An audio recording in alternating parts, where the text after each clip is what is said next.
সমাজের সহায় সম্বলহীন বিধবা মহিলাদের আর্থিকভাবে সবল করার লক্ষ্যে এবং তাদের একটা স্থায়ী কর্মসংস্থান করে দেওয়ার ভাবনা নিয়ে প্রয়াত গায়ত্রী দেবী সুরেখার স্মৃতিতে তার পুত্র রাজকুমার সুরেখা বিধবা মহিলাদের সেলাই মেশিন দেবার কর্মসূচি চালিয়ে যাচ্ছেন। এই কর্মসূচিতে প্রতি বছর 5 জন করে বিধবা মহিলাকে সেলাইয়ের প্রশিক্ষণ দিয়ে তার শংসাপত্র সহ তাদের হাতে একটি করে সেলাই মেশিন তুলে দেওয়া হচ্ছে। এবছরও 5 জন বিধবা মহিলাকে প্রশিক্ষণ দিয়ে তাদের সেলাই মেশিন দেওয়া হলো। বাঁকুড়া অনুশীলন সমিতি ভবনে এক অনুষ্ঠানের মাধ্যমে নির্বাচিত বিধবাদের হাতে সেলাই মেশিন তুলে দেওয়া হয়। এদিনের সেলাই মেশিন প্রদান অনুষ্ঠানে বিশিষ্টদের মধ্যে উপস্থিত ছিলেন প্রাক্তন বিধায়ক শম্পা দরিপা, সমাজসেবী শ্যামলী দাস, প্রদীপ নাগ সহ বেশ কিছু মানুষজন। এদিনের অনুষ্ঠানটি সঞ্চালনা করেন সমীর দাস। বাঁকুড়া থেকে সুনীল দাসের রিপোর্ট, RLM নিউজ। আরম্ভ করি এবং প্রতি বছরই আমরা 5 জন করে আমরা এই মহিলাদের ট্রেনিং এবং দেওয়ার প্রোগ্রাম করি।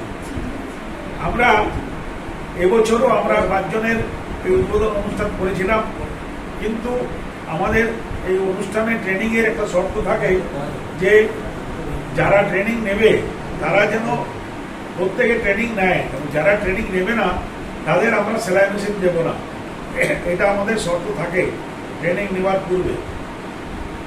এই বছর 5 জনের মধ্যে মোটে 4 জনই ট্রেনিং নিয়েছেন, একজন নেননি। সেটা আমাদের যিনি সেলাই আমরা এই উদ্দেশ্য আমাদের এটাই যে তারা তাদের নিজেদের পরিবারকে লালন পোষণ করতে পারেন এবং তাদের নিজেদের জীবিকাটা ভালোভাবে উপার্জন করতে পারেন।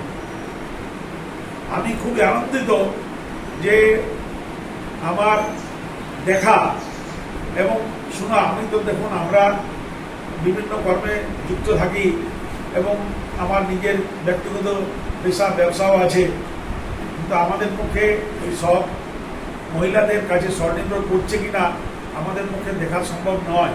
তবু আমাদের সংগঠনের যারা সদস্য আছেন তারা অনেকেই আমাদের এই মহিলারা যারা সেলাই প্রশিক্ষণ নিয়ে যারা মেশিন নিচ্ছেন তাদের বাড়ি আজই ভারতের মহামানবের স্বাবলম্বী।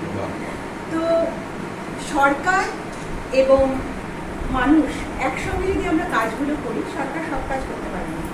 তাই আজকে অনুশীলন সমিতি সেই একটা অংশ গ্রহণ করেছে, আজকে নয় দীর্ঘদিন ধরে। আমি প্রথমেই সভাপতি রাজুদাকে আমার শ্রদ্ধা কৃতজ্ঞতা জানাবো। আমাদের মাঝে আছেন মাননীয় সম্পাদক, আমি সম্পাদককেও আমার প্রতিজ্ঞা, আমি আমার ধন্যবাদ কৃতজ্ঞতা জানাবো।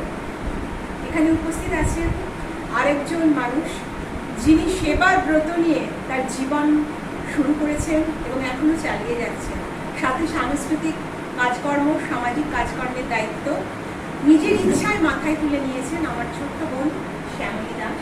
আমি তাকে কৃতজ্ঞতা এবং ধন্যবাদ জানাচ্ছি, কারণ আমরা যখন অসহায় অবস্থায় থাকি তখন ওই ডাক্তার, নার্স আর বিচারকদের কাছে যাই এবং সেই সময় আমরা সমস্ত পয়সা খরচ করে দিই।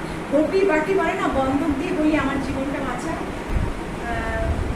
সেলাই প্রশিক্ষণ দিচ্ছেন যাতে করে আপনারা মানুষ সবাই আমরা মানুষ, আপনাদের মানে যেটা বলবো মেয়েদের ক্ষমতায়ন, এটার উপর বেশি জোর দিয়েছেন রাজুদারা। তো এই ক্ষমতায়ন সত্যি খুব দরকার। হাতে যদি পয়সা না থাকে না তাহলে সংসারে খুব অসুবিধা হয়। তাহলে একটা কথা আমরা জানি, সংসার তার জন্য চেষ্টা করে যাচ্ছে অনুশীলন সমিতি, এবং আমি প্রণম্য সেই মাকে প্রণাম করি ও গায়ত্রী দেবী, যিনি ইন্সপায়ার করেছেন রাজুদাকে যে এই সুন্দর কাজের জন্য। কারণ আমি তো এখন মনে করি সেই ভগবতী দেবীর মতো মা এখন জন্মায় না সত্যি, আর ঈশ্বরচন্দ্রের মতো পুত্র আর এখন সেই গর্ভে আমরা ধারণ করতে পারছি না। কিন্তু উনি চলে গেছেন গায়ত্রী দেবী, কিন্তু এমন সুন্দর একটা পুত্র দিয়ে গেছেন যিনি সমাজে মানুষের কথা চিন্তা করছে। কিন্তু আজকে সকালে পূর্ণিমা পুজো, অনেক ঘরে পূর্ণিমা পুজো হচ্ছে, সেই জন্য মহিলারা আজকে একটু ব্যস্ত আছে। আমারও ওই জন্য ঠিক 10টায় আমার আসতে পারলাম না, 10:30 হয়ে গেল, আমি দুঃখিত। কিন্তু আপনাদের এই যে কর্মপ্রচেষ্টা, এই কর্মপ্রচেষ্টাকে সাধুবাদ না জানিয়ে পাচ্ছি না। বেশি কথা বলবো না,